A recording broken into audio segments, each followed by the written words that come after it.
The inspiration for writing about Spartacus really came from the movie. I first saw the movie when I was a kid, and I've always been captivated about it. And as a historian, I wanted to learn the real story.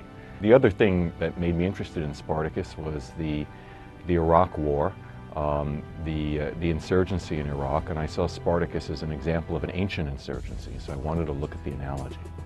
My book and Kirk Douglas's movie, Spartacus, differ in many significant ways. In the movie, Spartacus and the gladiators, the rebels, are entirely good guys, and they're fighting for the people.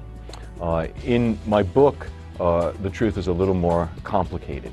They certainly are good guys, they're certainly fighting for their freedom, but they do a lot of bad things as well. They go on a rampage through Italy, they kill a lot of innocent people, they destroy a lot of property, they starve a lot of people out. And their story is really a story about the complexity and the moral ambiguity of revolt. We can learn from Spartacus that an individual can make a difference. Spartacus, certainly he had material to work with. There were a lot of oppressed slaves in the Roman world, and the Romans didn't do a very good job of policing those slaves, so there was an opportunity for them to rebel. But without Spartacus and his talents, and his charisma, and his intelligence, it's hard to believe that the rebels could have gone as far as they did. And if they had listened to Spartacus, there's a limit, I suppose, as well to what an individual could do, because if they had listened to Spartacus, they might have been able to successfully escape Italy rather than suffering the defeat that they did.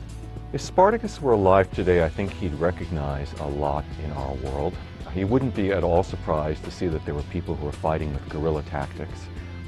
It would be very familiar to him to learn that there was an insurgency and a counterinsurgency going on. He wouldn't be surprised to learn that there were imperial powers and that there were other states and peoples pushing back against the imperial power. And it wouldn't be a surprise for him to learn that religion was on the rise as a factor in the world. All of these things, I think, would have been very familiar to him.